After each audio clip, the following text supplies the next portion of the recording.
Assalamualaikum warahmatullahi wabarakatuh. Selamat pagi. Boleh dengar suara saya yang jelas?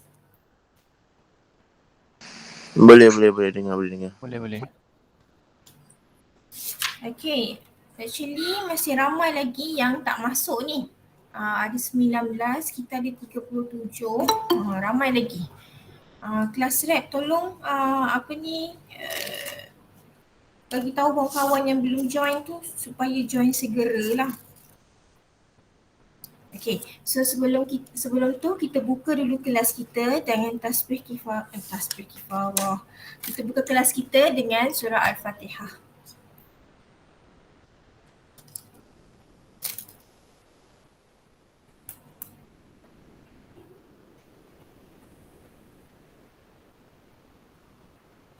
Amin ya rabbal alamin.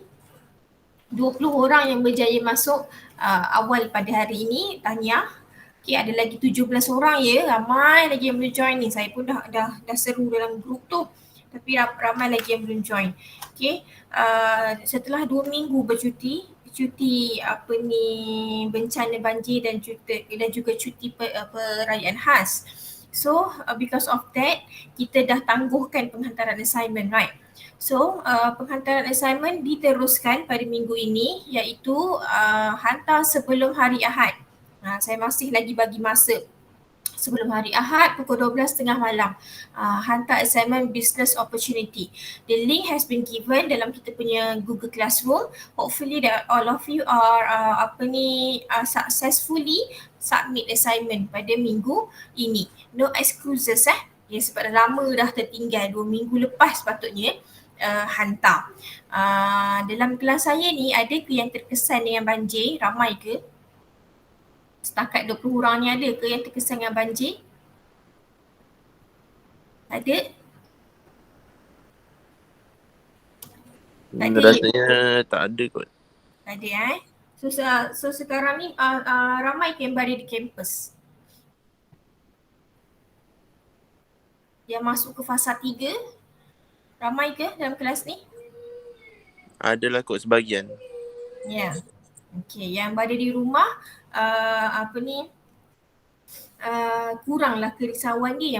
Yang berada di college ni harapnya dapat menjaga SOP, dapat menjaga diri lah. Sebab dengan katanya dulu sebelum kita cuti 2 minggu tu pun ada sebenarnya kes COVID dalam tu. Tapi tak diwar-warkan kot. Okay, so macam yang saya mentionkan sebelum ni, starting 2 weeks before, bulan 12 tahun lepas sampailah sekarang ni kita nak bincangkan tentang business plan. Okay, so ini adalah minggu yang ke-10. Hopefully we are managed to discuss all the chapters. Boleh rasanya tak ada masalah. Tapi kita diberi kebenaran ya, let's say kalau kita tak sempat nak habiskan pada week yang ke-14, kita diberi kebenaran untuk sambung kepada week 15, nak ganti balik kita punya kelas yang masa cuti banjir itulah. Okay, so hari ni kita nak teruskan dengan topik organizational plan. Okay, dalam you nak siap when you want to complete your report, actually there is 4 main contents. Kita ada marketing plan, organizational plan, operational plan dan juga financial plan. Okay, hari ini saya nak go through salah satu plan ni lah, iaitu organizational plan. When we talk about the organizational, it's all about the administration, human resource, how we manage our company, how we fully utilize our resources. Okay, so ini adalah organizational yang melibatkan kita punya pentadbiran lah. Okay, sorry. Sekejap, saya terminimize. Okay, so first of all, you all need to know about the management. Okay, management adalah benda yang sangat berkait, that closely related with the administration. Okay, so according to the Mary Parker Follett, dikata management ini adalah the art of getting things done through people, melalui orang. So meaning to say that manpower ataupun kita punya employee is our main asset. Kita nak mentadbir kita punya organisation, we need people untuk menjayakan lah.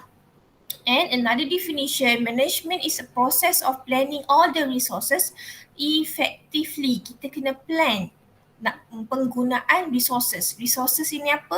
Yang bahagian kuning tu. Resources here refer to the capital, manpower, technology, materials that we have. Means that resources related with our internal strength. Kita punya modal yang banyak, kita ada manpower yang sangat berkualiti dan skillful, teknologi yang kita pakai adalah advanced, material yang kita guna pakai adalah yang berkualiti. So dalam management we need to planning to use our resources secara fully utilized lah. Kalau kita tak menggunakan resources kita dengan baik, so kita telah membazir, peningkatan kos akan berlaku.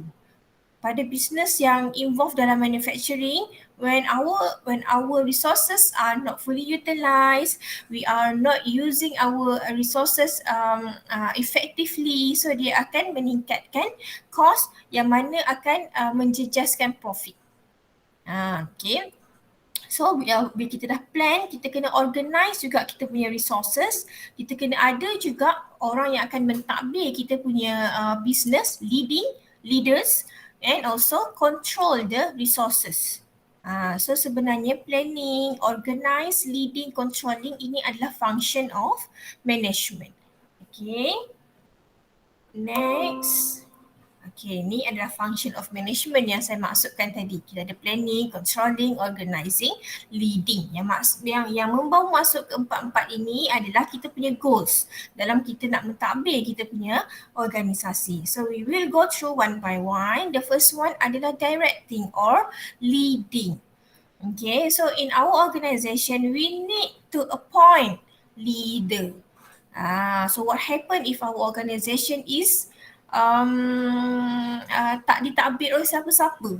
Berkemungkinan akan berlaku pertelagahan, akan berlaku cross interest, akan berlaku konflik dan sebagainya. Sebab tak ada orang yang akan together doing the decision making, tak ada orang yang akan control. So kita kena ada leader to lead our organisation. Okay, kita ambil contoh managers. Okay, so managers ini kenalah seorang yang capable of leading their subordinates. Supaya subordinates ini adalah dia punya employee lah. So dia nak manage dia punya employee ini supaya all of the employee understand well about the organisation vision, mission, objective and so on. And at the end they are able to achieve organizational goals. Masing-masing kena faham. Kalau ada yang tak faham, leaders lah yang kena take the action. Kalau ada employee yang tak perform pun, dia kena take an action. Right, so effective manager pula adalah orang yang understand individual and group behavioral. Dia kena faham different people, kita kan bekerja dalam sebuah organisasi. So kita ada ramailah pekerja.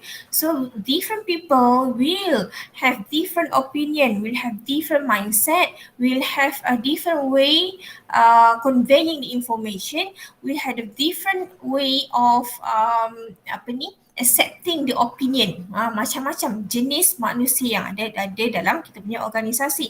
So effective manager, they know how to control all these different behavioral and different characteristic of people. Okay, and then another one, effective manager also, they are able to motivate and discuss with their subordinates. Bukan sahaja dalam tugas yang mentadbir, termasuklah tugas untuk memotivasikan pekerja. What happen if our employee is lack of motivation and feeling down, do not perform well in our organisation? What we should do? Nak ignore saja ke? Which is no lah jawapan dia. So kita kena bring back kita punya employee. Nak hire new employee bukan senang. Nak buang pun sebenarnya tak boleh sewenang-wenangnya.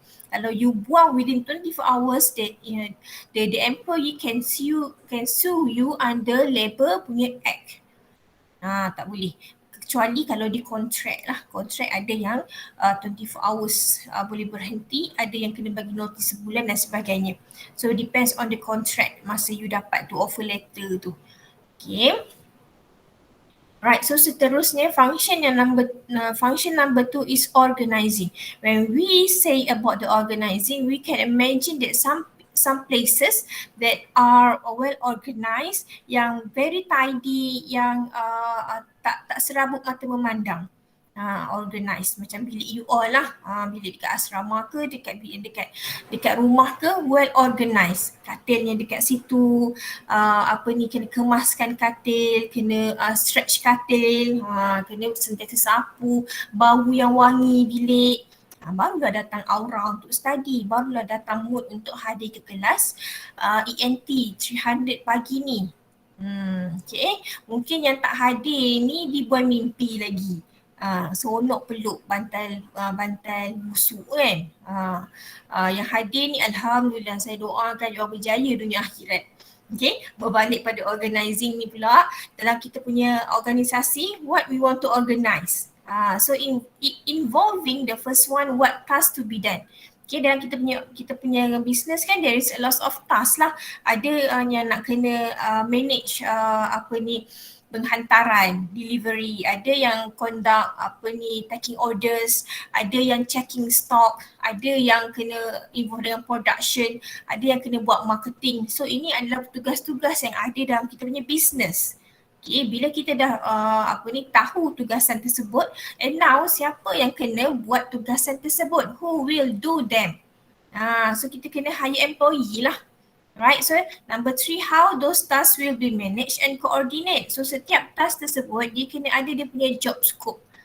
Dia tak bolehlah kacau kerja orang lain, tapi a good employee, sebenarnya dia tak berkira. Dia sebenarnya multitasking.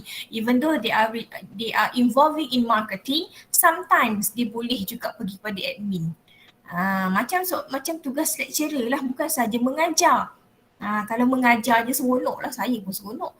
Kalau mengajar saja, tapi dia ada juga tugas-tugas yang melibatkan administration, yang kena buat event, nak kena buat claim, nak kena buat organize program untuk student, pergi buat charity dekat luar, macam-macam tugas pensyarah ni, buat research. Okay, semacam itulah juga kita punya business. Right. So dia kata kat sini, the manager's roles in this situation is to coordinate the effort of workers of different tasks and correct the condition to find the solution. Means that as a manager, dia kena tahu, dia kena jadi eagle eyes, dia kena jadi dia kena ada conceptual skill. Yang mana dia boleh melihat the whole organisation itu.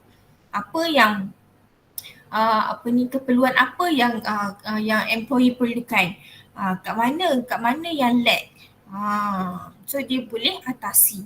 Okay. Function seterusnya adalah controlling. Controlling pun one of the function that crucial in our management, because controlling is all about when you have been planned something. So bila dia dah pun berjalan, adakah at the end our plan is same ataupun berjalan seperti apa yang kita plan, the actual result, the real result. Kalau tak, what should we do? Adakah kita perlu melakukan correction action? So kita control. Actually control involve 4 processes. So kita kena proses pertama adalah kita kena letakkan standard. Kita plan. Contoh pada setengah tahun pertama, 1 sampai 6 bulan, kita predict to get 200,000 sales. Kita predict, kita plan. So dalam masa 6 bulan ini, macam-macam strategi yang kita jalankan. So nanti di actual, bila benda tu berjalan selama 6 bulan itu, adakah benda tu achievable? Kita punya 200k sales itu. So if doesn't happen, what should we do? Okay, something like that. Seterusnya adalah planning. To make sure all the resources is being fully utilized. Kita plan siap-siap. Benda yang paling penting sebenarnya dalam when we are conducting our new venture ataupun our business, planning is the number one. Tak plan elok-elok, bermaksud you are plan to fail lah. Okay, planning involve getting goal setting and defining the action those need to be taken in order to achieve goal. So meaning to say that dalam kita planning, kita kena letakkan satu benda yang kita akan jadikan dia sebagai guideline. Okay. Managers that involved in planning requires kita ambil satu jawatan lah manager. So manager yang involved dalam planning ni mestilah seseorang yang have a good knowledge about the business, a good knowledge about the environment. So dia ada information yang banyak tentang company dia, so that dia boleh mentadbir dia punya company secara baguslah. Internal and external environment of our organisation, manager should take as important thing. Takkanlah nak tahu pasal company je yang dia expert. How about the external environment, the economic status, the rules and regulation, the technology changes. So dia kena ambil tahu. Right, so when we talk about the planning tadi, to actually in our organisation, the first thing when we are plan our business, we need to state the vision of our business. Vision ini adalah something that describe what the organisation aspire to be in a long term. Dalam masa yang panjang, apa yang kita nak sebenarnya, apa yang kita nak capai. It describe of the way in which the business want to be perceived by others at some future date. So kita kena letakkan dalam masa 10 tahun apa yang kita nak jadi. Bisnes kita ni nak ke arah mana. For example, dia kata kat sini TNB. To be among the leading cooperation in energy and related businesses globally. So TNB adalah dia nak jadi nombor 1. So dekat Semenanjung ni memang kita mengguna khidmat TNB untuk electricity. Berbeza dengan Sabah Sarawak lah, dia ada dia punya own electricity support assistant. Okay. Next is about the mission. Alright, so mission is something that related with our vision, something that will support, something that will make sure that vision is fully accomplished. Macam mana cara nak accomplish vision? Misi ini ada penyelesaian dia, cara-cara dia, how entrepreneur will achieve their purpose. Contoh tadi TNB nak jadi nombor 1 kan. So macam mana TNB nak jadi nombor 1? Dia kata we are committed to excellence in our product and services. Bila rumah kita blackout je, tak kira lah tengah malam ke, pukul 2 ke, telefon je TNB punya service care tu, dia akan entertain you lah dan cepat-cepat selesaikan masalah. So bila dia commit dengan dia punya service, of course they will be number 1 in Malaysia. Okay, and other mission statement example dekat bawah ni lah kalau you boleh tengok nanti. Alright, so we go about the objective. Okay, objective ini pula adalah what does a business hope or plan to achieve. Apa harapan you dalam business you? You nak jadi pembekal makanan sejuk beku halal nombor 1 kat Malaysia. Ataupun you nak pastikan semua muslimah dalam Malaysia ni menutup aurat. So sebab you buat business muslimah attire. So itu dia punya harapan dalam business you. In the other word, goals are performance target yang you nak capai lah. Okay, different organisation will apply different goals. Depends kepada mission and vision of our company. Okay, any business function systematically because it sets goals and plan accordingly. Means that when you have been set your own objective, insyaAllah your business will follow ataupun ada guidance sepanjang business itu dijalankan. Alright, so setiap business juga must have their own goals, goal setting. Kenapa? The first one to provide direction and guidance for all entrepreneurs. Ada satu-satu masa kita punya kita as a human akan rasa macam alamak down, alamak tak boleh nak buat dah business ni. So kita kena berbalik pada kita punya goal. Kenapa? Why? The big why. Kenapa we start our business? Okay. To help firm allocate resources pun ia juga dia punya purposes. Okay. To define corporate culture, to help entrepreneurs assess business performance. Meaning to say that when we are setting our goals means that we are plan to achieve something. Okay. So untuk buat satu goal ni, dia menggunakan kriteria SMART concept. SMART. S is for the specific. The goal that you want to set must specific. You tak boleh kata, contohlah kalau dalam dalam diploma ni you kata you nak jadi orang yang berjaya. Okay, so berjaya itu dia macam abroad, dia macam general. Tak boleh, so dia kena spesifik. Nak jadi orang berjaya tu apa? Nak habiskan diploma, so you kena be specific. Measurable, benda yang boleh diukur. Dalam masa lagi 5 minggu ni you nak habiskan kelas ENT 300 tanpa ponting, tanpa kehadiran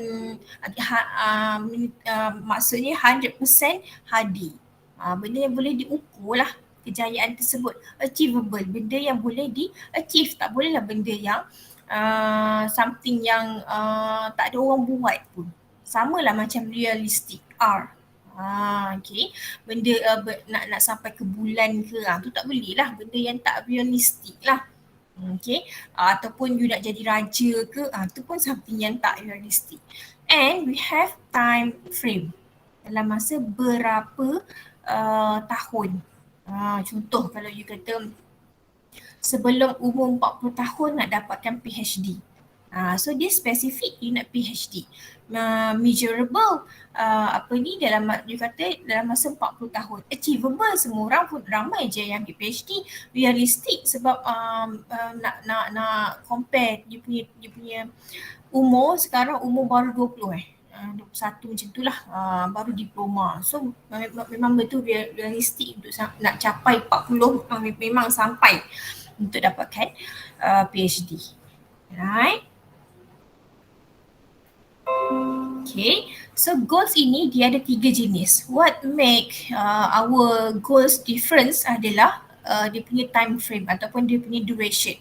Long term goal is specific for your dalam jangka masa 5 tahun dan ke atas. Intermediate yang bermaksud tengah-tengah, yang bermaksud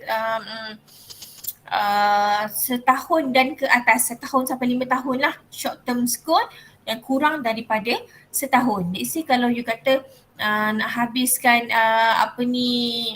semester sekarang, bermaksud itu adalah short term goals. Kalau you kata nak belajar sampai PhD, itu adalah long term goal. Okay. Alright, so kita dah discuss about the vision, mission, objective, goals, about the 4 function of management, and now benda yang penting yang you kena masukkan dalam you punya report. Okay, the first one, how we want to build ataupun create our own organizational structure ataupun organizational chart ataupun carta organisasi. Ni benda yang perlu ada dalam you punya report. Okay, so the first step adalah you kena list down all the works needed to be done in your organization. Different business involving yang you dah involve berbeza lah dia punya work needed. Yang buat online takkan adalah kerja-kerja operation, penghasilan produk. Okay. So bila you dah list down dah apa kerja yang perlu ada dalam you punya business, the next one adalah to group the work or job into the section. Okay, ini adalah section marketing, ini adalah section untuk admin, ini adalah section untuk logistik. You dah groupkan you punya job scope tadi. Okay, barulah the next stage, you boleh construct the diagram. Nak buat carta organisasi. So kita punya carta organisasi actually you can see here, dia ada job position. Dia punya jawatan-jawatan. Number 2, dia kena ada hierarchy. Siapa yang duduk kat bahagian atas, bawah dia siapa, bawah lagi siapa. Biasanya kita punya carta organisasi ni dia bentuk piramid. Dia macam daripada atas mungkin seorang, so makin ke bawah makin berkembang. And also dia kena ada span of control, jangkauan kawalan atau dalam bahasa Melayunya ataupun area of activity and number of function, people or things for which organizational or individual responsible for. Yang membawa maksud carta organisasi kita ni kena ada job scope dia, siapa yang duduk dekat position tersebut. Okay.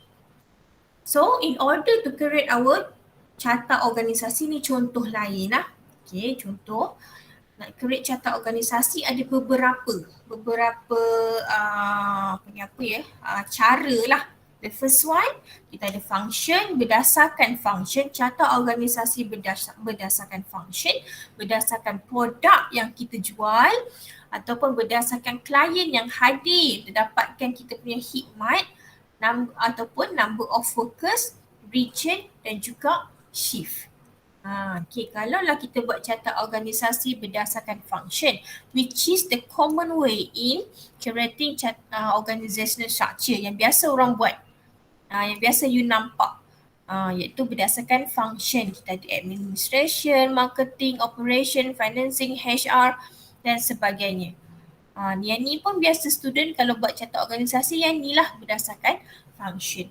We have the number 2 which is product. Produk yang kita hasilkan, contoh lah ni, contoh Watson lah kot. Pharmaceutical product, personal care product. Dia divide by produk yang mereka jual, so nanti dia akan namakan lah siapa yang bertanggungjawab kepada produk ini, yang taking care of this product, production of this product, untuk marketkan this product. So dia dividekan kepada produk yang mereka jual. Yang ketiga, berdasarkan client. Means that when the client come to your premise ataupun you punya shop nak dapatkan khidmat nasihat ke, kan, yang ni biasanya business yang involved dalam service. So they are looking for what? Contoh ini adalah dalam banking. Kalaulah customer itu datang untuk dapatkan loan, so dia adalah business that involved in agriculture, so dia akan terus pergi kepada loan agricultural banking. Siapa person in charge dekat situ, siapa yang manage pengeluaran, siapa yang manage kepada pendaftaran, so dia terus pergi kepada loans agricultural banking. So dia takkan disturb klien yang lain, yang corporate banking, yang real estate mortgage tu. Okay. Seterusnya adalah organization structure by number of workers. So we realize that how many workers has been work in our organization. Biasanya kalau berdasarkan supervisor 1, supervisor 2, supervisor 3 ni relate dengan operation. Mungkin bawah supervisor 1 lebih ramai nak compare dengan supervisor yang ketiga. Mungkin yang supervisor pertama ni dia punya workload lebih banyak. Okay. Contoh lain adalah berdasarkan region. Satu Malaysia dia cover ni, dia punya jual Cokotop tu. Tapi dia divide dia punya carta organisasi berdasarkan region. Southern, Northern, Selatan, Timur, Utara. So if anything happen to that region, so dia tahulah siapa yang perlu dia contact. Biasanya kawasan-kawasan tersebut adalah orang yang in charge kawasan tersebut pun mesti duduk di kawasan tersebut lah. Senang untuk kita approach mereka. Yang seterusnya adalah organizational structure by shift. Yang ni pun related with production department. Okay, kita divide. Contohlah kita punya penghasilan produk itu requires 3 shift. Morning shift, noon shift and also the midnight shift. and you need to put the duration hours sekali. 7 sampai 3, 3 tahun sampai 11, 11 sampai 7. Okay, this is very important. If anything happen to our employee at that time, pukul 4 PM. So kalau pukul 4 PM lah, masa tu lah ada insiden machine breakdown ke. So dia kena cari non shift punya person in charge, technician yang bekerja pada non shift itu. So dia takkan kacau lah shift-shift yang lain. Alright. And now sekarang ni kita nak tengok kepada bila kita nak prepare kita punya organisation planning. Apa yang kita kena buat? Okay, the first one tadi kita dah pun discuss about the organisation chart. Dah buat dah carta. And apa lagi? What should we do? The second things we need to prepare our administration personnel, kaki tangan yang akan terlibat dalam admin. Okay, so because of kita ada 4 planning. Planning ada dia punya kaki tangan sendiri. Marketing pun dia ada kaki tangan dia. Operation ada kaki tangan dia. Financial pun ada kaki tangan dia. Okay, so kita kena tahu siapa yang berada di dalam administration personnel. And after that, kita kena prepare schedule of task and responsible. Okay, dah tahu dah kita punya kaki tangan berapa, tugasan mereka apa. Setiap position, you kena describe dia punya task and responsibilities. Job scope lah maksud dia. Okay, next you kena sediakan schedule of remuneration. Okay, yang bermaksud setiap kaki tangan ini berapa gaji yang you allocate. How about the EPF and so percentage. Setiap pekerja kena didaftarkan di bawah EPF dan juga SOSO. Okay, next you kena determine office equipment and supplies. Ada juga yang tanya point, kalau saya buat business online, saya kena ada juga ke office equipment? Yes. Jawapannya adalah yes. Kalau lah you buat online, mesti ada satu sudut yang you nak buat marketing, yang you nak reply orders lah apalah. So itu yang dinamakan office you. Sekecil-kecil tempat lah. Mesti kena ada juga table, kena ada juga kerusi dan sebagainya. And last but not least, kita nak prepare kita punya administration budget. Okay, setiap planning they have their own budget. Begitu juga dengan organizational dan juga dengan operation. Okay, so at the end of our planning iaitu financial, it will gather all the budgets yang ada dalam organizational, operation dan juga marketing. Oh sorry.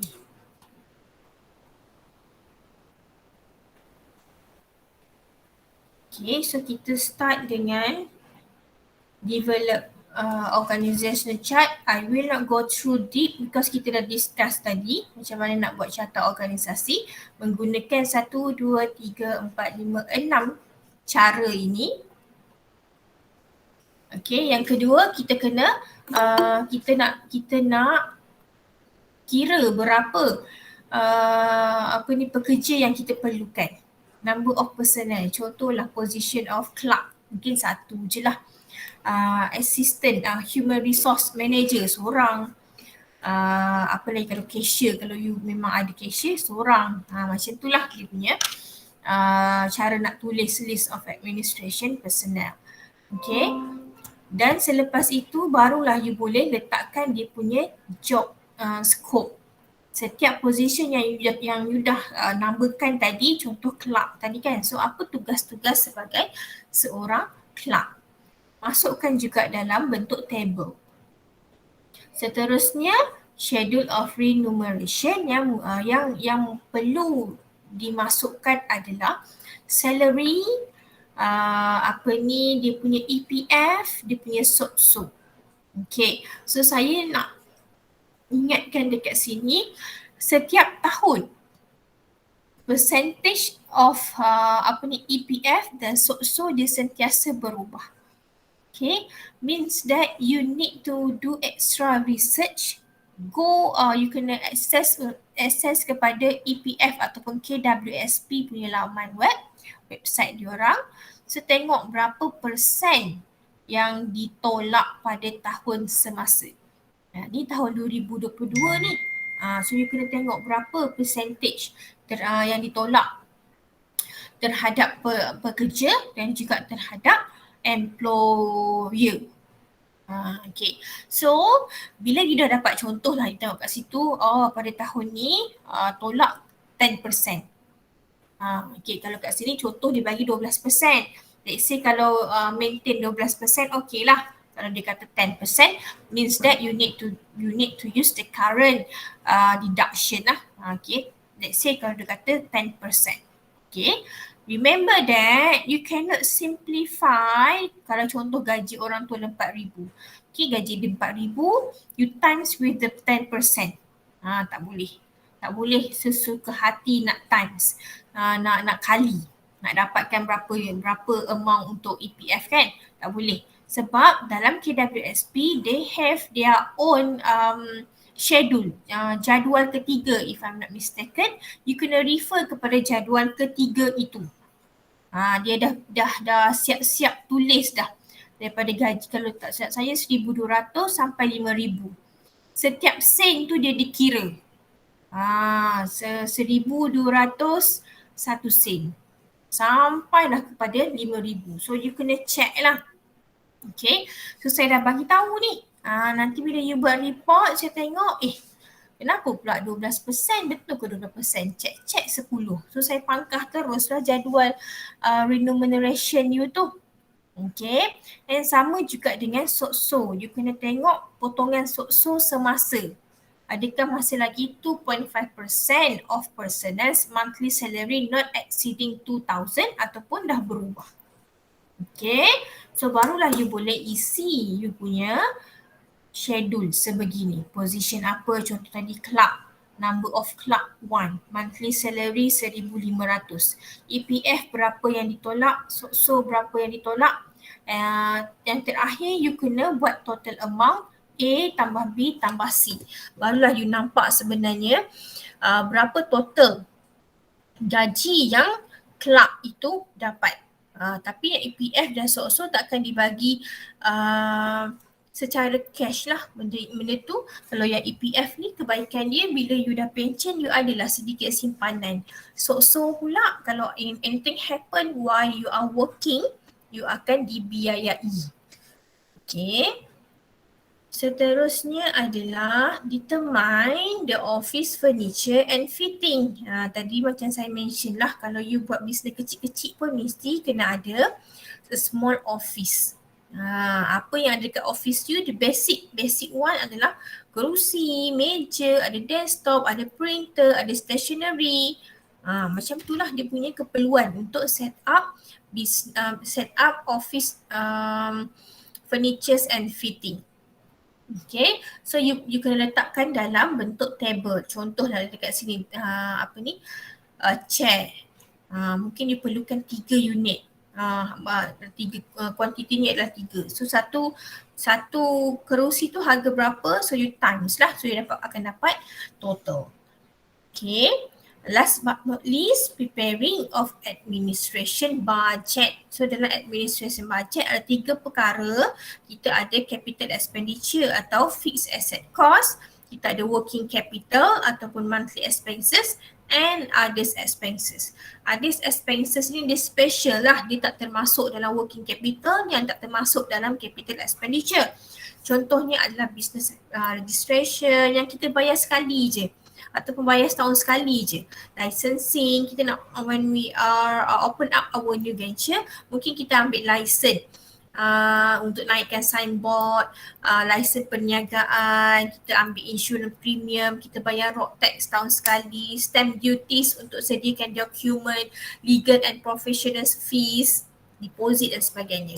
Rental pun boleh masuk dalam deposit for rental and utilities. Okay, kalau you boleh tengok jadual dekat sini, administration budget berbentuk beginilah. Fixed asset ini selalunya benda yang you beli dengan harga yang mahal and dia akan jadi your punya personal asset. Beli land building, furniture and fitting tadi yang you buat dalam nak set up office tadi, ada furniture and fitting masuk bawah fixed asset. Kalau you ada beli vehicle, you do some renovation, masuk bawah fixed asset. Monthly salary adalah benda yang you bayar bulan-bulan. Kalau you bayar EPF and so tadi tu, EPF and so yang ada dalam administration personnel only, tak termasuk dalam operation punya pekerja, tak termasuk dengan marketing punya pekerja. Okay, kalau ada utilities, bill, semua tu masuk bawah administration budget. Office supplies. Okay, so yang bawah tu business registration, business license, permit, deposit, semua tu masuk bawah others expenses. Tu je sebenarnya. Habis dah ni. Boleh faham ke tentang organizational planning? Boleh ke 24 orang ni? You got what I shared with you? Dapat ke? Ke saya laju? Ada tak orang ni? Okey, madam. Okey, madam, boleh. Alright, so lepas ni dah boleh prepare ke you punya administration plan dalam business plan? Dah Boleh, buka? madam. Dah buka ke dia punya guideline? Belum. Dah ada group? Dah. Dah. Okay. Supposedly Belum. ada yang belum. Cepat-cepatlah buat create group. Fikir bisnes apa yang you nak buat, and now on you dah boleh start dah dengan organizational plan. Yang atas-atas tu of course dah boleh start. So jangan tunggu last minute lah, sebab kita buat assignment berkumpulan ni dia banyak challenges dia. Mungkin ada orang yang tak siap lagi. And I'm sure that bila you buat kerja berkumpulan, you mesti akan divide kerja kan. So orang ni akan buat organizational plan, orang ni akan buat operation, yang ni buat marketing, yang ni buat financial.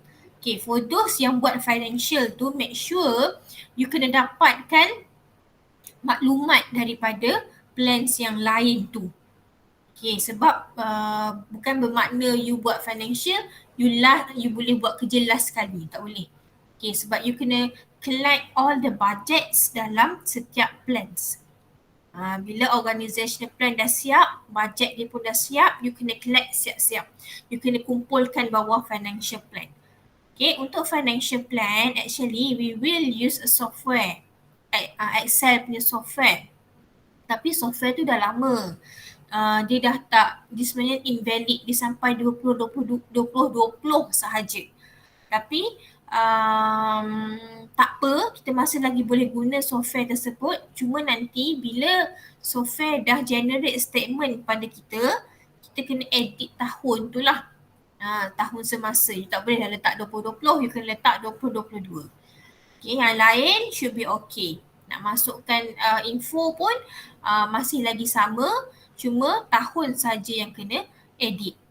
Okay, bila saya kata kita menggunakan software, doesn't mean that we are not tak payah study pasal financial plan pun tak apa, masuk dalam software je. Tak boleh Bila kita dah buat, dah masukkan data dalam financial system itu, software tersebut, when the software generate statement for you, you need to double check. Tak boleh lah bila dia keluar statement, you copy paste letak dalam report. Dengan ada amount yang negatif, yang ada amount yang color merah, tak boleh. So macam mana nak alter back? Sebab tu kita kena study juga financial planning. Apakah itu pro forma statement, balance statement, income statement dan sebagainya. So kalau kita nak dapatkan yang cantik, you kena alter di bahagian mana. Tu pun kita akan study dalam financial. Dalam operation pula, insyaAllah minggu depan kita akan study pasal operation plan. So dalam operation plan pun nanti ramai juga yang akan tanya, puan saya, kami tak buat bisnes yang produce barang. So operation plan perlu ke? Dia depends. Okay, kalau even though you are buat online, tapi kalaulah you buat barangan tersebut, you kena packing sendiri, you kena hantar sendiri. So dia ada related with the operation plan. Okay, tapi kalau tak ada, kalau lebih-lebih lagi kalau you buat business dalam buat restoran ke, mesti ada operation plan. You kena tengok dari segi equipment yang you kena guna pakai, materials dan sebagainya. Itu dalam iaitu bawah operation plan. Ada lagi satu iaitu marketing plan. Okay, marketing plan ini juga penting sebab dia adalah heart of business plan. Okay, dalam tu nanti you akan tengok market share, market trend, berapa persen, macam mana nak buat promotion, macam mana nak letakkan harga dan sebagainya. Okay, banyak kerja. Ada student yang minta dengan saya nak buat business plan seorang-seorang sebab dia kata dia dah tak nak dah buat kerja berkumpulan. I don't know what happened lah. Tapi saya cakap kat dia, bukan tak boleh tapi susah. Kalau nak buat seorang-seorang sebab banyak. So tak nak kena jugalah buat dalam kumpulan. Okay, make sure that you choose your group members tu, you dapat 6. So you dah kenal dengan kawan-kawan you ni dah lama. So you dah ada dah you punya favorite group lah kot. So pilih orang yang betul-betul boleh sama-sama dapat A lah untuk kita punya business plan. Okay, if kalaulah terdapat kan komplain, saya dapat komplain daripada group sekian-sekian, dia kata A tak buat kerja langsung, A tak boleh dihubungi, tak bagi kerjasama, just let me know because saya sangat allergic dengan orang yang macam ni. So saya tak nak dia dapat markah yang sama macam orang yang committed dalam dia punya kerja tu. Okay, bagi tahu saya akan investigate lah kalau betul lah si A ni memang seperti apa yang dikabarkan. So kita akan bagi markah yang setimpal dengan apa yang dia buat without her or his pengetahuan. Okay, so nanti jangan don't get surprising lah tiba-tiba kata kenapa adik kumpulan lain saya punya group dapat tinggi, saya dapat rendah. Jangan tiba-tiba rasa terkejut ke apa ke. You get what you deserve, what you do. Okay, ada apa-apa nak ditanya? Minggu ni dah tak ada dah mini Tak ada, seminar. madam. Tak ada Haikal tak ada So kepada yang belum lagi hantar assignment business opportunity, please do before this coming Sunday, sebelum 12.30 malam lah. Selepas pada itu, I'm sorry to say, saya tak accept. Kalau saya accept pun, saya deduct mark lah. Dah lama dah masa saya bagi ni. Okay, kalau tak ada apa-apa, kejap je lah kita ni. Yang tak masuk tu tak tahulah apa masalahnya. Tapi yang masuk ni, don't forget to tick your future, attendance in the future. Okay. Kelas sebelum ni pun memang ramai tak hadir ke? Ke kelas saya je pagi ni? Tak pastilah, madam. Tak ada ni, pensyarah you all tak tanya. Okay, tak apalah. Yelah, kita tak boleh nak control orang kan. Saya nak reach pada seorang-seorang payah juga. Tapi yang ada 24 orang ni, saya nak jot down sikit lah apa kehadiran. Nak pastikan memang yang hadir ni, saya punya Google Meet ni sebenarnya dia tak boleh nak nak tengok you punya kehadiran. Itulah saya dah download software lah apalah, tak menjadi juga. Tak apalah, saya ambil je gambar dulu. Sekejap.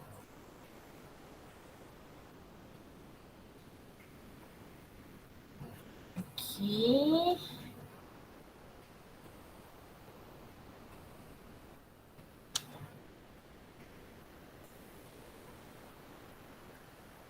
Ada both kelas kan dalam kelas saya ni ke ada daripada satu kelas je? Ada Ada dua dua. kelas. Okay. Ada dua madam. Okay, kalau ada dua-dua okay.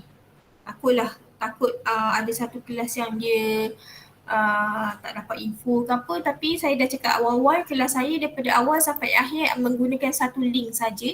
Tak ada nak kena update link ke apa, tak ada. You save that link, you will be used in 14 weeks. Okay, kalau tak ada apa-apa lagi, kita tutup kelas kita dengan tasbih kifarah dan juga surah wal as.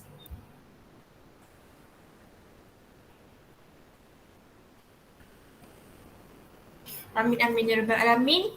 Semoga di hari Jumaat, pagi Jumaat ini mendatangkan keberkatan kepada saya dan juga kepada you all dan menjadi sebab pahala yang hadir kelas saya ni berterusan. Amin amin ya rabbal alamin. Terima kasih banyak-banyak hadir ke kelas saya. If you have anything to ask, please don't feel hesitate to contact me, ataupun kalau ada masalah-masalah peribadi, kalau you rasa you nak kongsi dengan saya ataupun you bagi tahu ke saya boleh bagi tahu kepada pihak yang berkenaan lah. Mungkin you ada financial problem ke, ada masalah emosi ke, kita bawa kepada orang yang berkenaan. Kalau you rasa dengan orang lain you lebih selesa, silakan. Okay, sebab saya tak nak ada kes-kes yang tak diingini berlaku, kes-kes yang melibatkan psikologikal dan sebagainya lah. So kita kat sini as a big family lah. Okay, kalau you nak kongsi dengan pensyarah-pensyarah yang you rasa dekat dengan you pun dipersilakan. Okay, jumpa lagi pada minggu hadapan. Assalamualaikum warahmatullahi wabarakatuh. Terima kasih banyak-banyak. Waalaikumsalam. Thank you madam. Waalaikumsalam. Thank you, madam. Terima kasih madam. Sama-sama. madam. Sama-sama.